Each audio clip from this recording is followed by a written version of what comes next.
Hello students,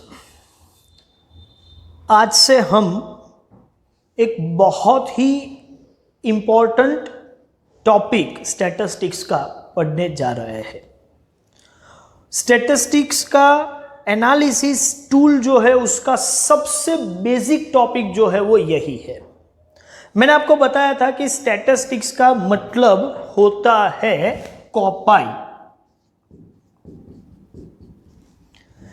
जिसमें हम बोलते हैं कि collection, organisation, presentation, analysis and interpretation of numerical data. उसमें ये जो एनालिसिस और इंटरप्रिटेशन वाला जो पार्ट है उसके लिए हमारे पास डिफरेंट टूल्स अवेलेबल है। जैसे ऑर्गेनाइजेशन, प्रेजेंटेशन के भी हमारे पास है, कलेक्शन के लिए अलग अलग मेथड्स थी, और जो मैथमेटिकल टूल्स हम यूज करेंगे, ठीक है, जिनका यूज करके हम एनालिसिस इंटरप्रिटेशन करने वाले हैं, वो सभी टूल्स में सबसे फंडामेंटल टूल जो है, फंडामेंटल बेसिक, वो आज हम शुरू करने जा रहे हैं।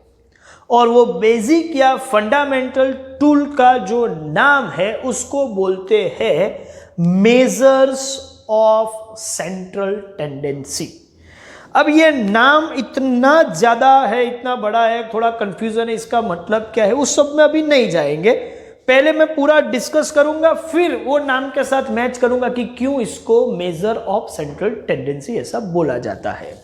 ठीक है, तो सबसे पहले ये टेक्निकलिटी में जाने से पहले एक सिंपल सा एग्जांपल लेते हैं। अच्छा देखो, मैं आपको बोलूं कि आपके पास किसी बैट्समैन से फॉर एग्जांपल सचिन तेंदुलकर लेके चलते हैं।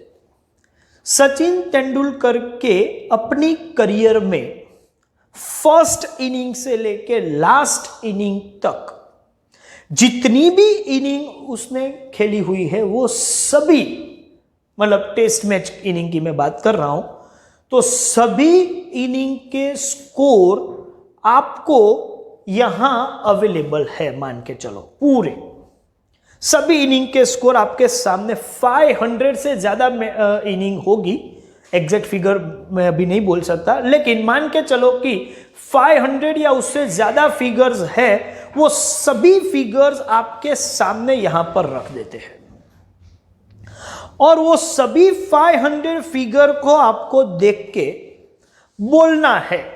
और मैं नाम भी नहीं बता रहा हूं कि ये सचिन तेंदुलकर है, सभी नहीं बोल रहा हूं, सिर्फ ये 500 इनिंग के स्कोर, मतलब फर्स्ट इनिंग में सपोज उसने 10 रन किए, फिर 20 किए, फिर 100 किए, जो भी है, ठीक है, हर इनिंग के स्कोर का फिगर्स यहां पर सपोज हमने रख दी और आपको पूछा जाए कि ये बैट्समैन के लिए इन जनरल आप क्या बोल सकते हो, whether is a good performer और नॉट, तो 500 फिगर को देख के आप 500 फिगर से आप जज नहीं कर पाओगे। एक्चुअल फिगर है, फिर भी कई सारे फिगर्स हैं। क्यों? Because human mind has got some inherent inability, हमारी एक इनएबिलिटी है, इनहेरेंट है, that we can not grasp too many things at a time. One by one देखो तो बराबर है, लेकिन एक साथ इतनी सारे फिगर्स, इतनी सारी चीजें हमारे दिमाग में नहीं जाएगी, हम उसको ग्रास्प नहीं कर पाएंगे, और 500 फिगर से ऊपर से हम जज नहीं कर पाएंगे कि ये बैट्समैन कैसा है, इसका परफॉर्मेंस कैसा है, नहीं जज कर पाएंगे।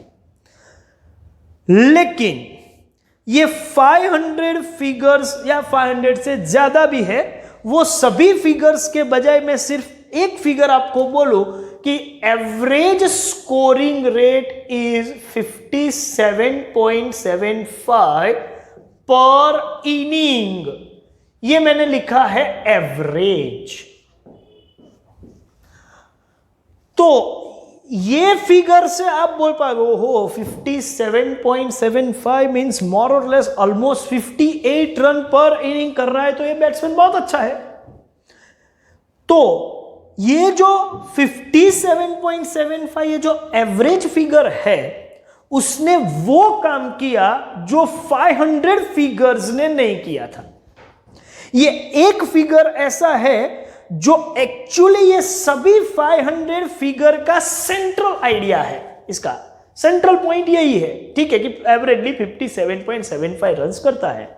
तो 500 फिगर से आप नहीं जज कर सकते थे, लेकिन एक फिगर से आपने जज कर लिया और आप इजीली जज कर पाए, आप इजीली ग्रास्प कर पाए ये इंफॉर्मेशन कि 500 फिगर से आप जो नहीं रीड कर सकते थे, जो नहीं समझ सकते थे, वो सब एक फिगर ने समझा दिया कि ये 57.75 मतलब he is really fantastic batsman. Her inning में हाफ सेंचुरी से ज्यादा एवरेजली, कभी कम होगा कभी ज्यादा होगा, लेकिन on an average her inning में ऑलमोस्ट 58 रन के आसपास जो कोई बंदा स्कोर कर रहा है, you can say it's a tremendous figure, ठीक है, और बहुत अच्छा बैट्समैन माना जाएगा। तो ये एक फिगर ने वो काम कर लिया। क्यों? क्योंकि ये फिगर वो सभी 500 फिगर का रिप्रेजेंटेटिव फिगर है। रिप्रेजेंटेटिव, वो सभी फिगर का आपको एक कॉमन सेंट्रल आइडिया क्या है वो बता रहा है, सेंट्रल आइडिया। तो सिर्फ इतना नहीं, कई बार ऐसा होता है कि आपको कई बुक, इतनी ज्यादा, इतनी बड़ी बुक है मान के चलो, ठीक है, और इतनी बड़ी जो बुक है, सब मान के लेते हैं कि रामायण बहुत बड़ा, इतना बड़ा ग्रंथ है, और आपको बोला जाए कि इसको प्रॉपरली पढ़ो, ठीक है, और उसको प्रॉपरली पढ़ने के बाद एक वीक के बाद मैं आपको इसमें से कुछ सवाल जवाब करूंगा, हम दोनों मिलके डिस्कस करेंगे आफ्टर 1 वीक। सभी को वो इतना बड़ा, ठीक है, पूरा ग्रंथ दे दिया। अब होता क्या है कि आप लोगों को पढ़ने को बोला है, लेकिन इतना ज़्यादा कौन पढ़ेगा? आप लोगों ने एक वीक में से पहले 5 दिन तो ऐसे ही चले गए, अभी एक वीक है ना, बाद में पढ़ेंगे, ऐसे करते हुए आपने पूरा 5 दिन तो निकाल दिए। फिर छठे दिन आपको बोला कि अभी तो सर कुछ पूछने वाले हैं, चलो अभी पढ़ना पड़ेगा। फिर देखा तो इतना बड़ा है कि तो पढ़ नहीं सकते। फिर आप लोगों ने अपने फ्रेंड्स को पूछा कि यार तूने कुछ पढ़ लिया है तो मुझे ओवरऑल बता देना कि ऊपर से इसका ये जो पूरा ग्रंथ है उसका सेंट्रल आइडिया क्या है। सेंट्रल आइडिया पूरी में बुक पढ़ने का मेरे पास टाइम नहीं है, अभी 2 दिन है, इतना ज़्यादा मैं कहाँ पढ़ने जाऊँगा, मैं मतलब पूरा तो नहीं पढ़ पाऊँगा, लेकिन आप एक काम करो, मुझे इसका कोई कॉमन सेंट्रल आइडिया हो वो बता दो कि अल्टीमेटली ये बुक में है क्या। पूरी बुक नहीं पढ़ सकते, लेकिन वो बुक को मैं समराइज करके ये 500 या 700 या 1000 पेजेस को सिर्फ 4 या 5 पेज में मैं प्रेजेंट कर दूँ, समरी जिसको बोलते हैं, ठीक है, जो बाहर भी मिलता है। कई सारी ऐसी बुक मिलती है रामायण के बजाय वो संक्षिप्त रामायण ऐसा भी मिलता है, तो वही पढ़ लो, वो फोटोग्राफ वाला छोटे बच्चों का। अल्टीमेटली सेंट्रल आइडिया जो है, जो लाइन टू लाइन हम पढ़ेंगे नहीं, फिर भी जज कर पाएंगे कि ये स्टोरी क्या है। पूरा मूवी देखने की जरूरत नहीं है, सिर्फ उसका थोड़ा बहुत रिव्यू भी पढ़ ले, मतलब रिव्यू हार्डली 1 पैराग्राफ होता है, पूरी मूवी देखने की जरूरत नहीं है, रिव्यू से भी हमको पता चल जाएगी कि सेंट्रल आइडिया क्या है।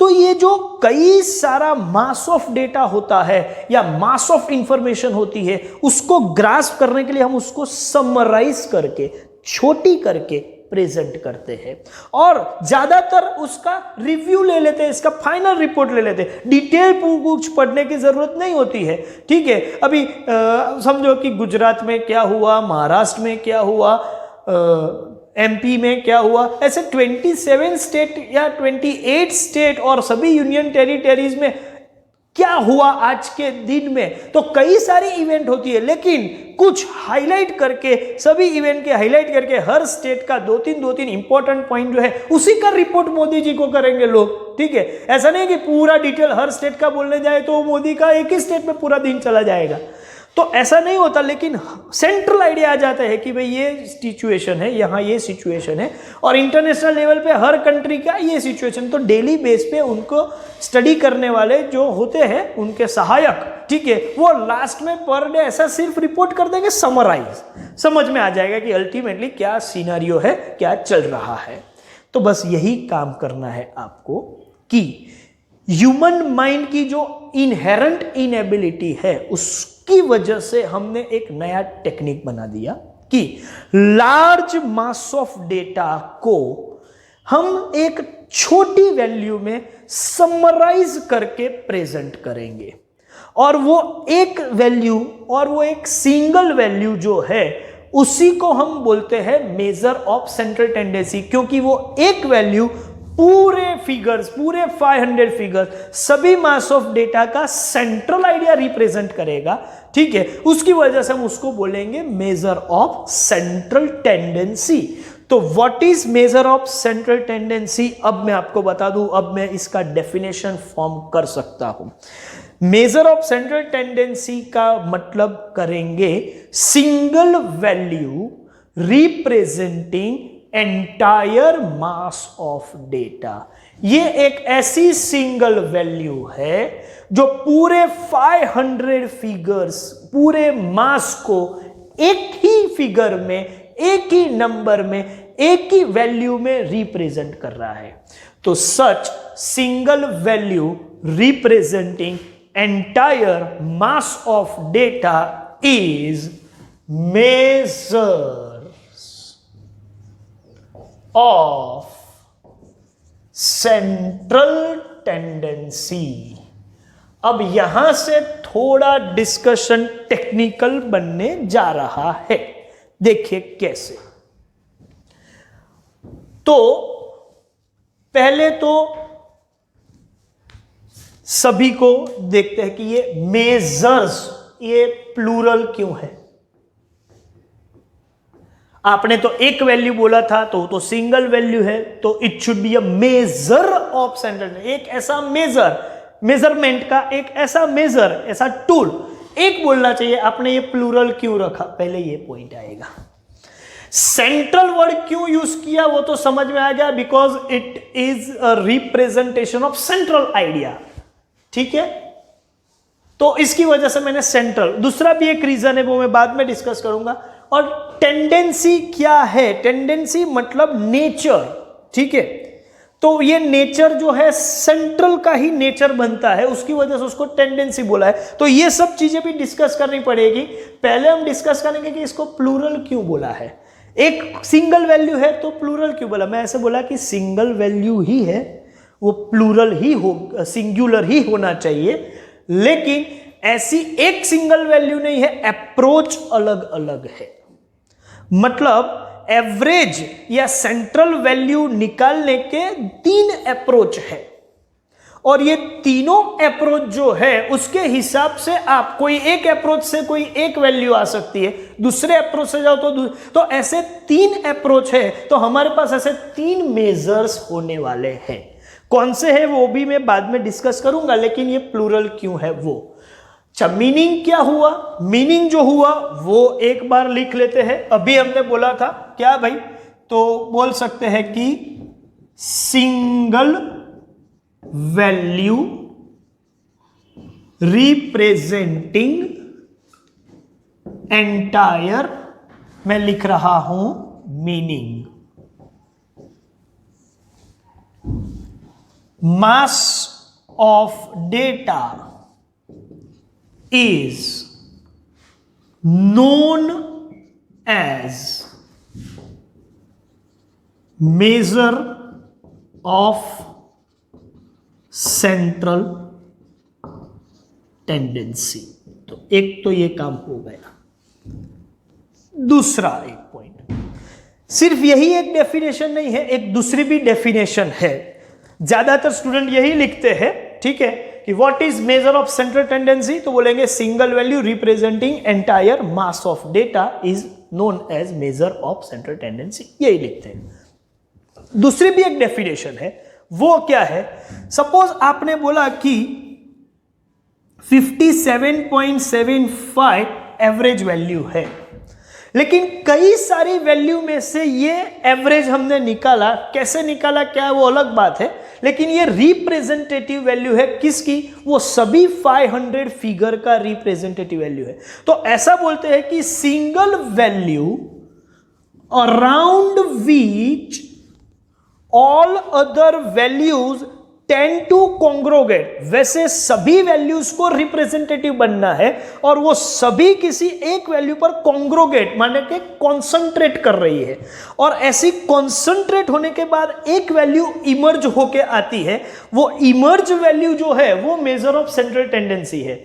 तो एक ऐसी वैल्यू है जो वैल्यू पर सभी वैल्यूज कॉन्सेंट्रेट कर रही है, कॉन्ग्रोगेट कर रही है और इमर्ज होके एक वैल्यू आ रही है, वो इमर्ज वैल्यू भी सेंट्रल टेंडेंसी है। तो मैं दूसरी तरीके से डेफिनेशन लिखूं तो मैं ऐसा लिखूंगा कि single value around which all other values tend to congregate और concentrate is known as a measure of central tendency. देखो फिर से लिख रहा हूं, सिंगल वैल्यू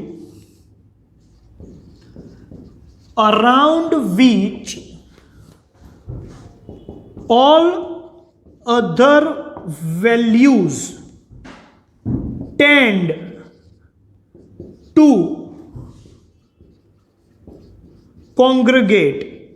अच्छा, कोई सिंपल वर्ड यूज करना चाहे तो कॉन्सेंट्रेट भी लिख सकता है, ठीक है।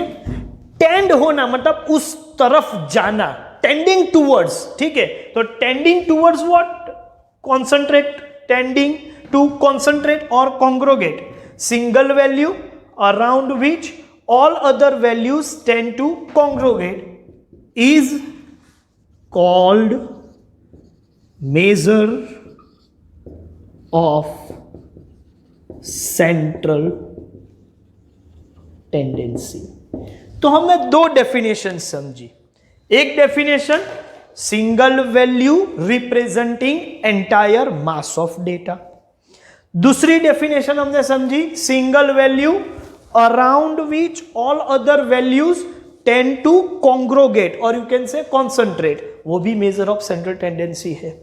और ये ऐसी वैल्यू है जो रिप्रेजेंटेटिव वैल्यू है, पूरे मास की रिप्रेजेंट कर रही है, तो it is just a representative value. अब ऐसा जरूरी नहीं है कि ये रिप्रेजेंटेटिव वैल्यू मास में जो वैल्यू है, डेटा सेट में जो वैल्यू है, उन्हीं में से कोई एक हो भी सकती है, नहीं भी हो सकती।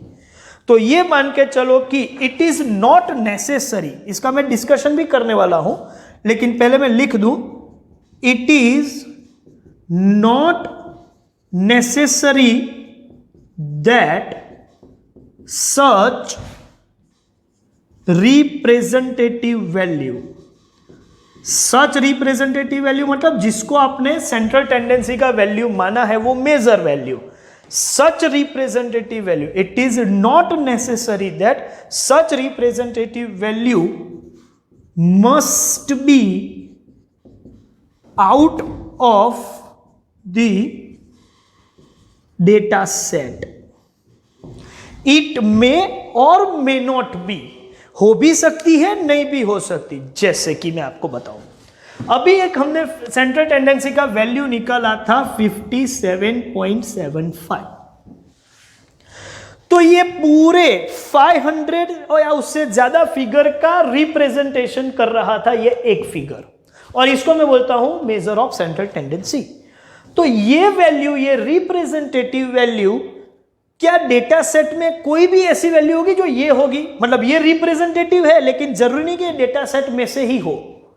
हाँ, कभी सचिन तेंदुलकर ने 57 रन स्कोर किए होंगे, कभी 58, लेकिन कभी 57.75 ऐसा कभी स्कोर नहीं किया होगा। 57.75 ऐसा रन कभी होता ही नहीं है, या तो 57 होगा या 58 होगा, फिर भी 57.75 इज अ रिप्रेजेंटेटिव वैल्यू। तो मैंने इसी वजह it is not necessary that such representative value must be out of the data set. उसकी 500 फिगर का जो डेटा सेट है इनिंग के स्कोर का, उसमें एक भी फिगर 57.75 नहीं होगा, फिर भी 57.75 इज अ रिप्रेजेंटेटिव फिगर, वो 500 की। तो डेटा सेट में से भी हो सकती है, out of the data set भी हो सकती है। आपका रिप्रेजेंटेटिव समझ के चलो, आपका रिप्रेजेंटेटिव, सभी स्टूडेंट का रिप्रेजेंटेटिव जरूरी है कि स्टूडेंट में से ही हो, जरूरी नहीं है। आपका रिप्रेजेंटेटिव आप में से हो भी सकता है, नहीं भी हो सकता।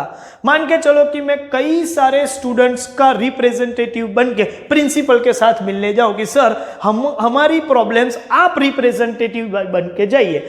I am not out of you but still I may be your representative. तो मैं डेटा सेट का पार्ट नहीं हूं, फिर भी मैं डेटा सेट को रिप्रेजेंट कर सकता हूं। ठीक है, यूनियन वर्कर का जो यूनियन है, ठीक है, अभी सभी वर्कर को बोला जाए कि भाई हमको कुछ सैलरीज बढ़ानी है या वर्क कॉम्पनसेशन बढ़ाना है, तो उसके लिए सभी वर्कर इंडिविजुअली मैनेजमेंट को नहीं मिलने जाएंगे। ठीक है, उनको रिप्रेजेंट करने वाला एक आदमी मैनेजमेंट से मिलने जाएगा जिसको बोलते हैं यूनियन लीडर।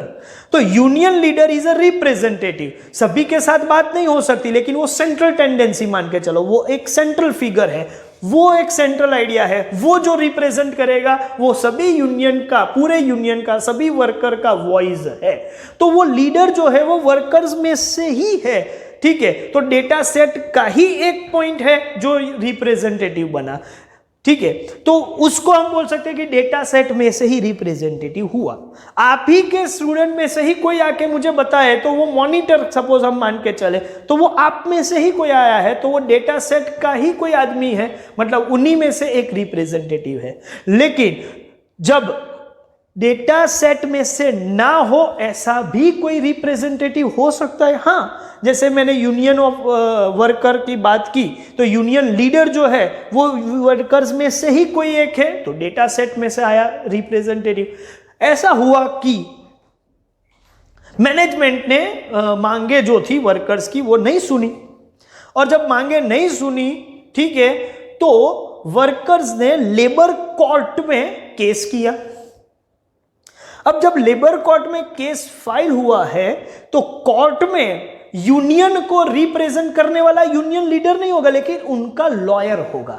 ठीक है, तो lawyer is not the part of the union, या वो वर्कर में से कोई नहीं है, लेकिन वो उनको रिप्रेजेंट कर सकता है। मतलब डेटा सेट के बाहर से भी कोई रिप्रेजेंटेशन आ सकता है, जैसे नंबर्स में ये फिगर बोला। ठीक है, मैंने कई सारे रियल लाइफ एग्जांपल इसी वजह से दिए। तो ये पॉइंट क्लियर हो जाना चाहिए कि it is not necessary that such representative value, मैं तो अभी नंबर्स के साथ काम कर रहा हूं, must be out of the data set, data set में से ही हो, ऐसा कोई जरूरी नहीं है। और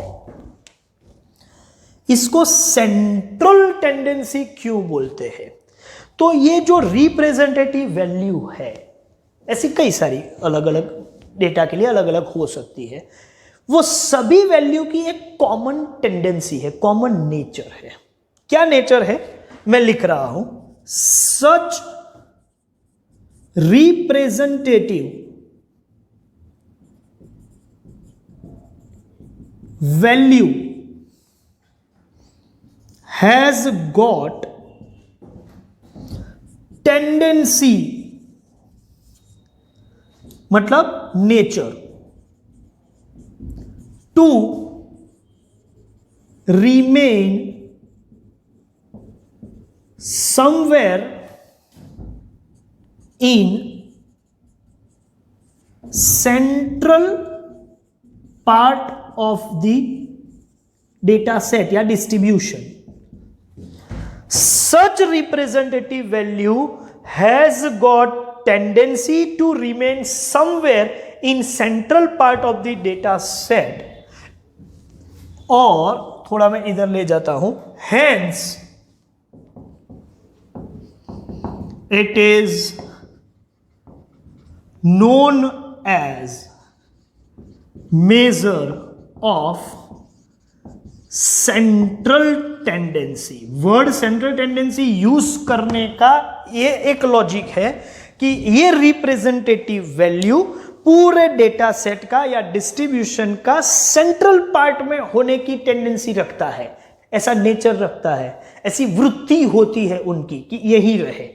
तो वो मिडल पार्ट में से ही इमर्ज होके आता है, somewhere lying in the middle part of the distribution, they have got tendency to remain in central part of the distribution.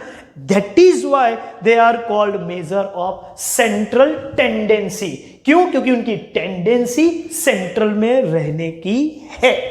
That means ये रिप्रेजेंटेटिव वैल्यू की टेंडेंसी सेंट्रल में रहनी है, वो पूरे मास ऑफ डेटा का सेंट्रल आइडिया रिप्रेजेंट कर रही है और उसकी वजह से हम उसको मेजर ऑफ सेंट्रल टेंडेंसी बोलते हैं।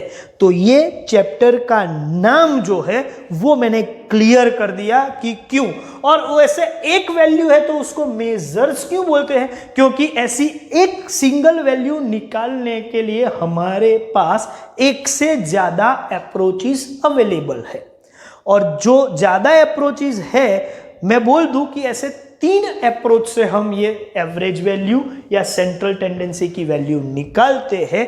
उसकी वजह से इसको हम मेजर, एक नहीं है, ऐसे 3 ऑप्शन है तो हम उसको बोलते हैं 3 अप्रोचेस है, उसकी वजह से उसको measures of central tendency chapter का नाम है। मतलब हम एक नहीं, तीनों अप्रोच पढ़ने वाले हैं। तो ये पूरा डिस्कशन आज हुआ। आज जो हमने पढ़ा ये वीडियो लेक्चर में, उसको मैं थोड़ा समअप कर दूं क्या है, तो आप मैं इसको इससे साथ साथ 1-2 और चीजें भी समरी में मैं लेने वाला हूं। क्या करेंगे, सबसे पहले मैंने आपको बताया कि कॉपाई में से collection, organisation, presentation, analysis and interpretation of numerical data में अब हम एनालिसिस इंटरप्रिटेशन वाले स्टेज में आ गए हैं, और एनालिसिस इंटरप्रिटेशन के लिए कई सारे टूल्स, स्टैटिस्टिकल टूल्स अवेलेबल है, और इनमें सबसे फंडामेंटल और बेसिक टूल जो है वो आज हम शुरू करेंगे, जिसका यूज हम हर जगह पे करने वाले हैं। आगे भी पढ़ते वक्त ये तो बेसिक आएगा, और वो टूल है मेजर ऑफ सेंट्रल टेंडेंसी। तो ये मेजर्स ऑफ सेंट्रल टेंडेंसी हमारा एक एनालिसिस इंटरप्रिटेशन का टूल्स है, पहले ये हमने डिस्कस किया। अब पॉइंट ये कि ये मेजर्स ऑफ सेंट्रल टेंडेंसी क्या है, कैसे है, तो उसको बोलते हैं single value representing entire mass of data is a measure of central tendency. Single value around which all other values tend to congregate is also known as measure of central. 2 definition हो गई।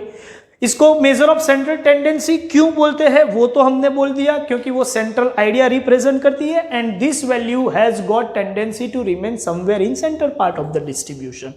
That's why इसको हम बोलते हैं, that's why it is known as measures of central tendency. And it is not necessary that such representative value must be out of the data set. हो भी सकती है, नहीं भी हो सकती, may or may not be from the data set. ठीक है। अब ये पूरे मास ऑफ डेटा को हम छोटी वैल्यू में, एक वैल्यू में मतलब हम मास ऑफ डेटा को समराइज करते हैं। तो मेजर्स ऑफ सेंट्रल टेंडेंसी को जो समराइज करते हैं वो वैल्यू को बोलते हैं एवरेज वैल्यू। तो एवरेज मेजर्स भी बोल सकते हैं, ठीक है। और उसके साथ साथ समराइज कर रहे हैं तो कई सारे रेफरेंस बुक में उसको समरी मेजर्स भी बोलते हैं। तो मेजर्स ऑफ सेंट्रल टेंडेंसी के 2 और नाम भी आपको याद रखने हैं, एवरेज मेजर्स भी बोल सकते हैं या समरी मेजर्स भी बोल सकते हैं, ठीक है। तो ये डिस्कशन अब यहां पर हम खत्म करते हैं। I hope you must have enjoyed entire lecture, ठीक है। Thank you very much.